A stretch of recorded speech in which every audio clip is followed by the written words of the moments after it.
Well, hello there. My name is Anngelle Wood, and this is Crime of the Truest Kind. Thanks for dropping by.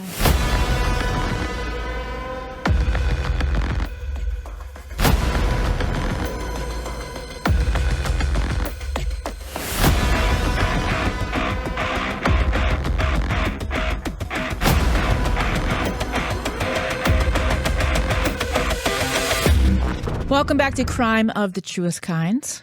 Thanks to everybody who has checked out the show so far. I am always impressed when more than 0 people download an episode. So thank you for that. Please like, follow, subscribe everywhere you find your podcasts, your murder stories, if you will. Apple Podcasts, Google Podcasts, Spotify, even iHeartRadio. I used to work for that company. I do not anymore. While I did not set out to make this podcast about New England, most of the stories that I have prepared for the next several episodes happen to be set in New England. So I'm really considering Crime of the Truest Kind to be a mostly New England true crime podcast.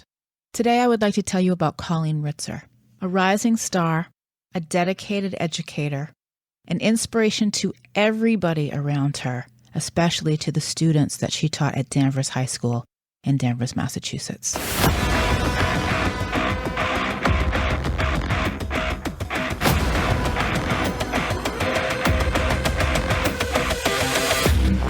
We know those people, the most likely to succeed.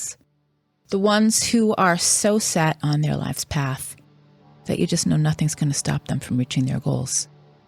We look at them with awe for their tenacity and drive, for their ability to have such clear vision for their path forward. Some realize their dreams early on, and it is their mission to pursue them by sheer will.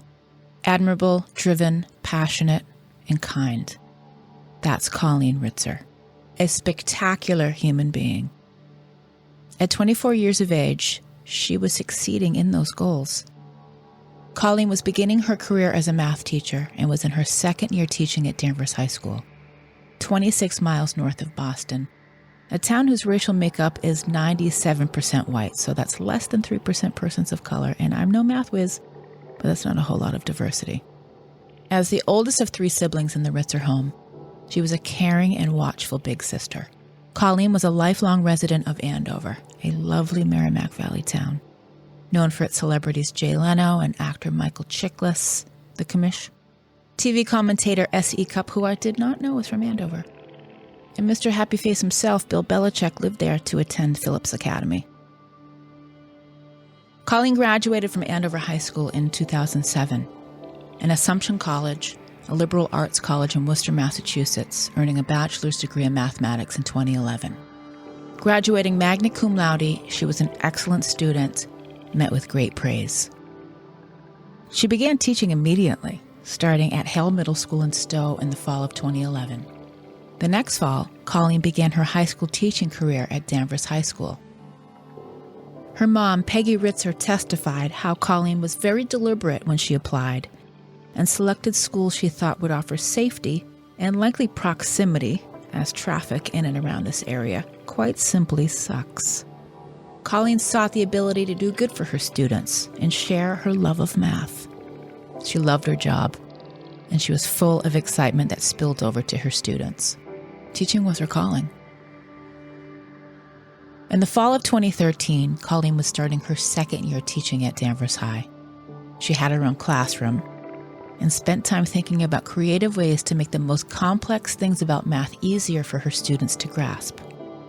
Maybe for some of those students, Colleen helped them hate math less. Her Twitter bio reads, "Math teacher, often too excited about the topics I'm teaching." She clearly wanted to instill her enthusiasm in her students, and they called her a ray of sunshine for her bright personality, her positivity, and her willingness to always help however she was needed.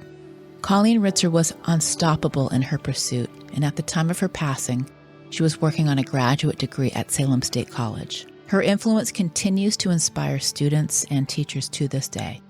A scholarship was founded in Colleen's name. More on that to come.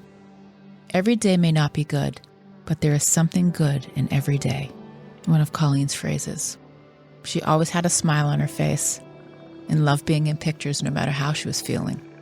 What was most precious to Colleen were her family and her friends.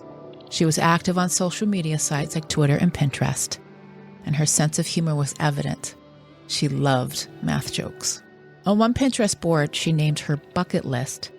She was up for adventure with experience Christmas in New York City, go on a road trip, throw a dart at a map and go wherever it lands. And while Colleen was practical and planned, her sense of wonder was evident. Her desire for romance was too.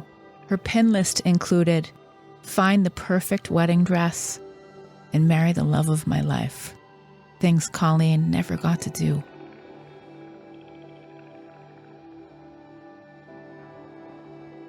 Tuesday, October 22nd, 2013, began like any other school day for Colleen.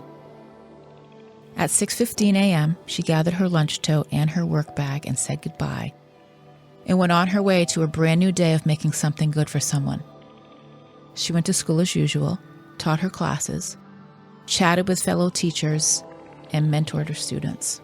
What was very off about that day, among so much more, was that Colleen didn't return home the way she did every other workday. That's why when Colleen didn't come home at her usual time, her mother grew concerned. Colleen was a creature of habit. She got up at 5:30 and left to get to school at the same time every morning. She didn't miss the chance to stop in her parents' bedroom to say goodbye before heading out at 6:15 to make the 14-mile drive to Danvers. Like so many other families of murdered loved ones, her mom had to come to terms with what was the last time she would hear Colleen's voice. Colleen would come home each day around 3:30 and greet her mom, Peggy, who worked at her home office as a CPA. The two would talk about their day and make plans for what they'd do later in the week. But on that Tuesday afternoon in October, Colleen didn't come home. Her mom and sister went back and forth, trying to remember if she had something after school that day. Mrs. Ritzer did what she'd done hundreds of times, called Colleen's cell phone. By this time, the calls rang before going to voicemail. Then all calls went directly to voicemail. Mrs. Ritzer had considered that maybe Colleen's battery had run out. The only other explanation for not hearing from Colleen or being able to reach her was that maybe there had been an accident. Knowing how prepared Colleen always was, Mrs. Ritzer felt someone would have found her emergency contact info and called the house. She reached out to Colleen's coworkers at Danvers High. She called her best friend, who said Colleen hadn't responded to a text that afternoon, and Colleen's sister noticed that she hadn't been on Facebook either. It was right about this time that the Ritzers started to get the feeling that something might be wrong.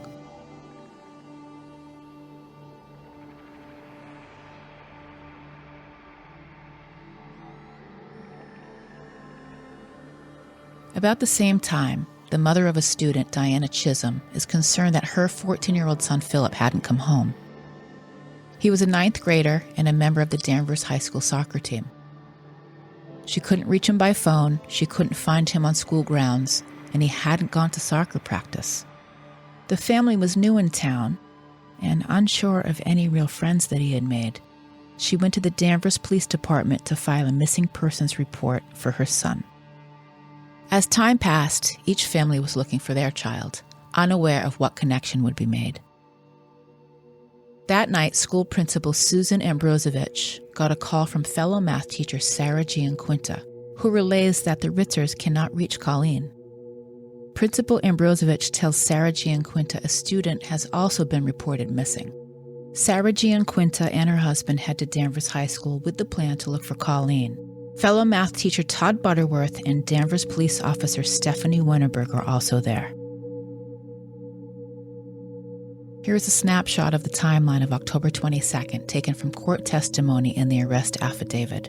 There were a lot of discrepancies in the timeline that I tried to iron out, so I will walk you through this the best I can. Just before 3, Colleen Ritzer spoke with her friend and fellow teacher Sarah Gianquinta in the hall.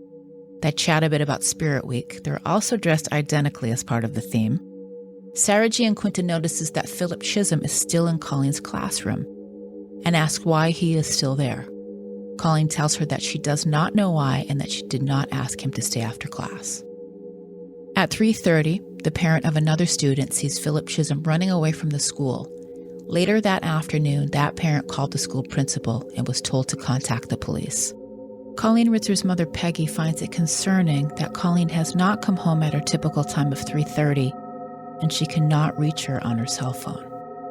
Chism is seen on school grounds, wandering the halls and speaking to other students until about 4:30.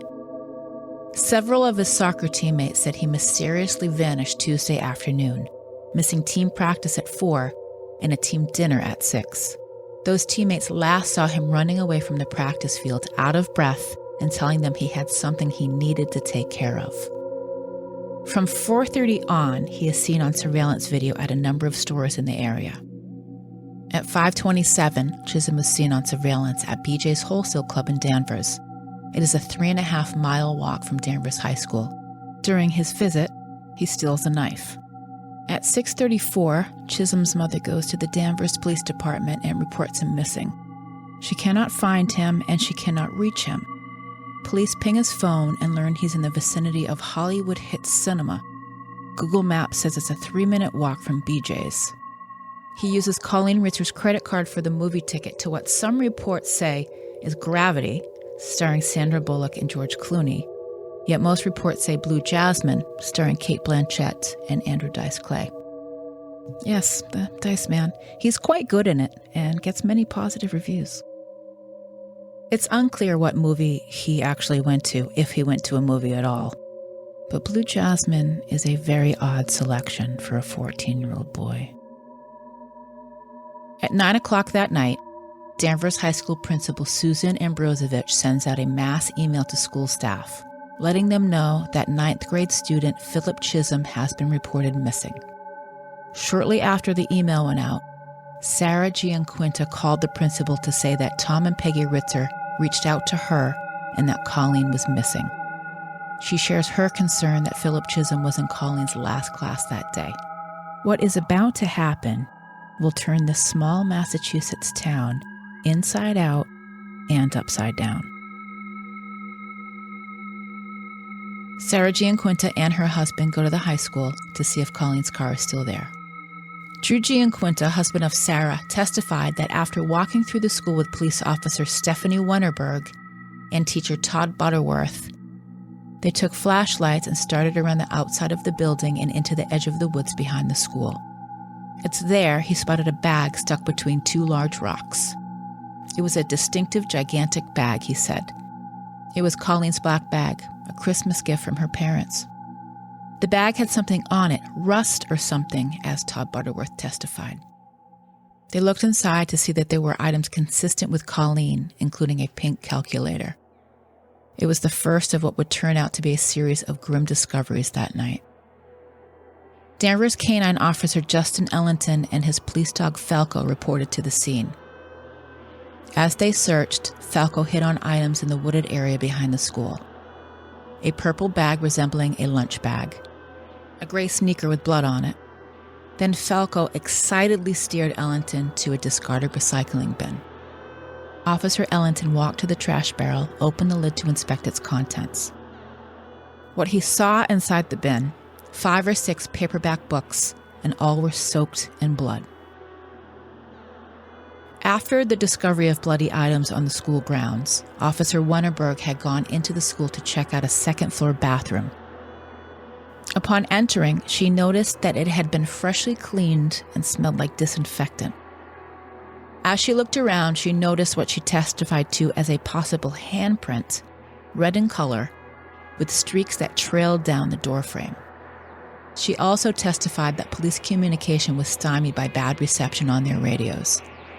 But she did manage to relay this discovery to the other officers on site. At 9:25, Danvers police announced on social media that they were looking for a 14-year-old boy named Philip Chism who had recently moved to Danvers from Tennessee.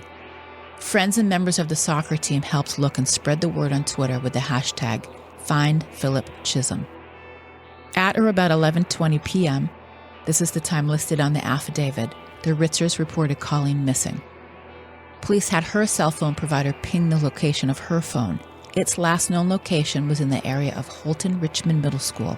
It is about 1 mile away from the high school. What we learn about that bathroom that Officer Wennerberg is standing by in was that a member of the school's cleaning staff reported that the second-floor girls' bathroom was covered in blood. But the night custodian in charge, Dan Marshall, thought the Spanish-speaking staffer said covered in blue and instructed him to hose it out. It was a language barrier that prohibited the scene from being found sooner. How unfortunate that there was no follow-up. They washed away all that evidence and found one of Colleen's diamond earrings in the process.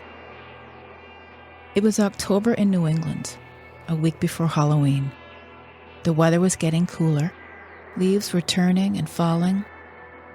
It's a beautiful time of year, sweater weather, but not on this day. This day would be dark and would strip everyone of any autumn wistfulness. The search for Colleen continued, guided by flashlights. Just 20 yards from the recycling bin was a pile of recently disturbed leaves. The area was scattered with clothing and other belongings, and a pair of blood-soaked gloves. Shortly before 3 a.m. on October 23rd, Colleen was found. She was pronounced dead at the scene. Here is how she was found. This is sensitive, and if you don't know the story, I would like you to know in advance that it is graphic.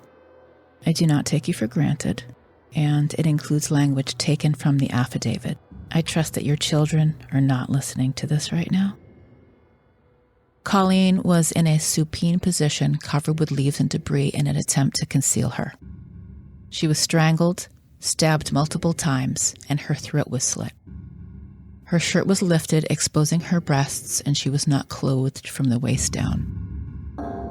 She was posed with her legs spread apart and slightly bent.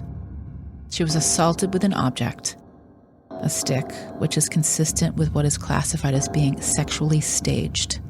I'm so sorry, Colleen. And a note was found that read, "I hate you all." Colleen had 12 stab wounds, 4 incised wounds. She was murdered with a box cutter. It's shocking, it's grim, it's unfathomable, and we are about to learn more about the person that did this to her.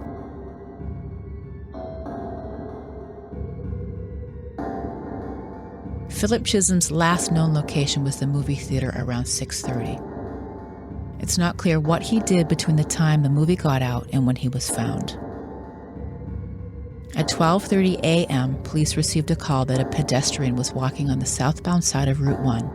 It is a very busy roadway in the neighboring town of Topsfield. He is eventually identified as Philip Chism, the Danvers boy who had been reported missing. The responding officer gave him a pat-down and discovered he had 2 driver's licenses, credit cards, and an insurance card belonging to Colleen Ritzer in one pocket.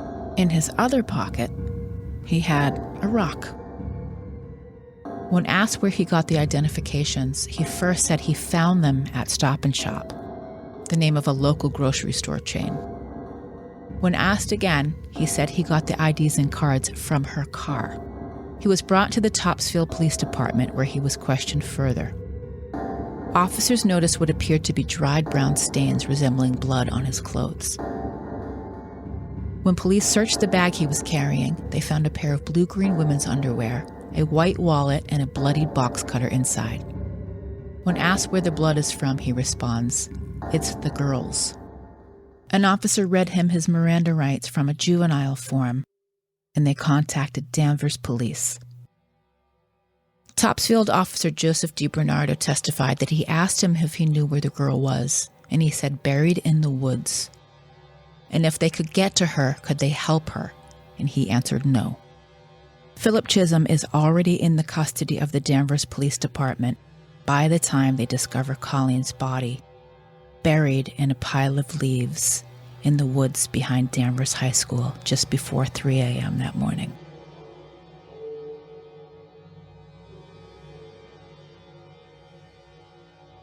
Danvers police interviewed his mother on the morning of his arrest. Mrs. Chism told officers that she and her 3 children recently moved to Danvers from Tennessee and were living in a basement apartment at her aunt's home. She shared that she and her husband had been going through a bad divorce, and this is the reason for their move to Massachusetts. Little is learned at that time as to what may have driven him to do this. Classes in Danvers are canceled, and police work to interview classmates, one of whom was in the class with Colleen and Chism that afternoon. They report that the two got in a conversation about Tennessee, which made Chism visibly upset. Once Colleen noticed this, she changed the subject. That student reported to police that she also observed Chism talking to himself. This is the part of the reporting from many outlets that suggests Philip Chism was triggered by Colleen Ritzer. Bullshit. Police learned that Chism came to school on the morning of Tuesday, October 22nd, with a box cutter, a ski mask, a pair of gloves, and a change of clothing in his backpack. This indicates that he planned the murder. He didn't get triggered on the afternoon of the 22nd. Using surveillance footage at Danvers High, they are able to construct a minute-by-minute timeline of the end of the school day on October 22nd, and it is frightening. It begins with Colleen walking to the second-floor girls' bathroom, near her class, and then shows Chism following her in, where he assaults her and stabs her multiple times. Shortly after, we see a student enter the bathroom and quickly turn away. That student reported seeing someone naked and thought they might be changing, or someone's bare bottom, and embarrassed, they turn away and leave. The video continues with Chism leaving the bathroom after that student walks in, roaming around the school, and then bringing a recycling bin into the bathroom, where we now know he put Colleen to remove her from the school unnoticed. He's captured on camera in different clothes, sometimes barefoot, walking around the grounds for over an hour. It's bizarre. In one piece of footage, he can be seen walking out carrying clothes. Blood is visible on his right hand. Other footage shows a considerable amount of blood on his pants. As the investigation intensifies, he admits to murdering Colleen in the bathroom at Danvers High. I mean, there's a constant stream of video. It would be very difficult to get away with this crime. He is seen on video for over an hour, walking around, talking to other students. One parent reports seeing him changing in the bushes outside of the school. Crazy behavior. Sounds that way, right? Court documents eventually provide the timeline and the grim details. But much time passes before the Ritzer family ever learn what Colleen went through on that day. There are few clues as to why a 14-year-old boy would commit such serious and brutal offenses. We know he had recently moved with his mother and his two sisters. They moved quite a bit between Tennessee and Florida and back to Tennessee and then Massachusetts. And we know that there was a lot of stress in his parents' relationship. They have a history of breaking up and reconciling. At the time of Colleen's murder, they were going through what his mother called a stressful divorce. Who really knows what his life was like at home? But none of it is cause for murder. Nothing addresses the question of why a child would do this. A kid that showed no outward signs of violence or aggression. He was a seemingly normal child. That's the thing. He was a child. I don't know what you were doing at 14, but I'm pretty sure I was going roller skating and reading Hit Parader magazine. I probably still had Cabbage Patch Kids. What drove him to rape, murder, and defile his teacher? A beloved teacher, one whose mission was to help kids just like him. Maybe the truth is in that statement. Is it possible in his underdeveloped juvenile brain, his immaturity, and I don't mean that like a boy who's not getting his way and acts out by throwing a tantrum, but in a much more sinister sense? Is it possible that this boy was so angry about his parents' split and the move to Massachusetts that he completely blew up his own life? He was new. He was big, 6'2" at 14. He claimed he was being bullied. That part is very plausible. Kids are cruel, and schools have varying responses to bullying and teasing. And social media, I imagine that's pretty torturous for a teenager. In my layperson's head, is it possible that he went to destroy something so good and so beloved about this new place that he'd been forced to go to? Now, I don't want to insult the memory of Colleen or add to the family's very obvious pain, but I don't know. A kid who delivers such rage, suddenly and catastrophically, and wraps it in a note. I hate you all. He couldn't deal, and it somehow secretly consumed him. Philip Chism did not want to move from Tennessee. He was angry about it. And we know that adolescents have difficulty rationalizing things. We will never know why or what brought him to do this. Not impulsively. He planned this. What was going on in the head of a 14-year-old boy? I don't know that we'll ever know. Police seized a computer, 2 memory drives, and 2 USB drives from the Chism home. But court records do not indicate what, if anything, was found on them. There have been various reports that he may have recorded the attack on his phone. That also remains a mystery. He destroyed his and Colleen's on the night he killed her. The only useful information that would come from this now is how to keep this violence from destroying other families. The Ritzers suffer endlessly, through the courts and through their constant thoughts about Colleen and what she went through on that day. After very odd behavior from the suspect, like on the second day of testimony when he refused to return to the courtroom after a recess, and much legal gymnastics on the part of the defense to include that he was not criminally responsible for his actions. A psychiatrist who testified for the defense said he was hearing voices and was in the throes of a psychotic episode when he killed Colleen. He pulled some weird shit during the trial, trying to control the situation. The court recessed, doctors questioned him at length and determined he was feigning mental illness. He was faking. So if a 14-year-old boy can murder a woman in cold blood, he can fake mental illness. The jury found him guilty of first-degree murder and aggravated rape that took place inside the bathroom. He was acquitted of a second rape committed with the tree branch in the woods near the school where he placed her body. He was convicted of armed robbery for stealing her credit cards and her underwear. That person who killed Colleen Ritzer is now 21 years old and serving life in prison with the possibility of parole in 25 years on a murder charge. He received 40-year concurrent sentences on the rape and robbery charges. The net result will leave him eligible to be paroled in 40 years when he would be in his 50s. He is in prison at Sousa Baranowski Correctional Maximum Security Facility in Shirley, Massachusetts, known as W107853. The Ritzers believe he should never be allowed to leave prison on parole. Colleen's mother, Peggy Ritzer, called the sentence unacceptable, putting the blame on the state Supreme Judicial Court, which ruled in December 2013 that juveniles could not be sentenced to life in prison without the possibility of parole. That might just be how it goes. In June 2014, less than 1 year after he killed Colleen Ritzer, Chism, armed with a pencil this time, followed a female staff member at the Metro Youth Services facility in Dorchester where he was being held, into the bathroom. Again, on surveillance video, he is seen following the employee into a locker room where he chokes, stabs, and punches her. According to WCVB Channel 5 in Boston, within seconds, staff members rushed in to subdue him and rescue her. He's charged with attempted murder, strangulation, assault with intent to murder, kidnapping, and 2 counts of assault and battery with a dangerous weapon. This kid's messed up. All these years later, Colleen is still very much on the forefront of people's memory. Through the Colleen E. Ritzer Memorial Scholarship, aspiring future educators are awarded scholarships to follow in Colleen's passions of family and teaching. Step Up for Colleen is the annual 5K race and walk to celebrate Colleen's life and her commitment to help and inspire others. While the 2020 race was canceled over COVID-19 concerns, next year's event will be held May 2nd, 2021. Colleen was wise beyond her years. When I think of Colleen and the way I've gotten to know her, I think of that quote from Mr. Rogers. When I was a boy and I would see scary things in the news, my mother would say to me, "Look for the helpers. You will always find people who are helping."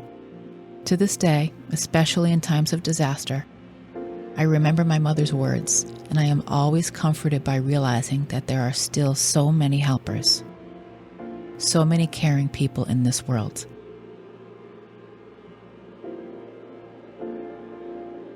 Colleen Ritzer was one of the helpers. May her legacy live on. And that is Pudge. my pug. He's very old. He's 17.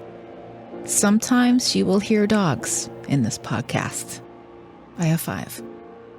Colleen Ritzer Scholarship.com to learn more information about that, and stepupforcolleen.com. Everything I will put up at the website, crimeofthetruestkind.com. Certainly listen to the show. I call it a show. Available on all the podcast platforms where you find your murder stories. I do have a correction to make. I realized throughout the course of this whole episode, I have been saying Sarah's name wrong. It's Sarah Giaquinta. I've been saying Gianquinta the entire episode. So, Sarah, my apologies. Please follow the show, like, subscribe, share it with somebody, let somebody know. crimeofthetruestkind.com, at Crime of the Truest Kind on Facebook and on Instagram, Truest Kind on Twitter. I return in 2 weeks with a brand new episode. Thank you for listening. Lock your damn doors.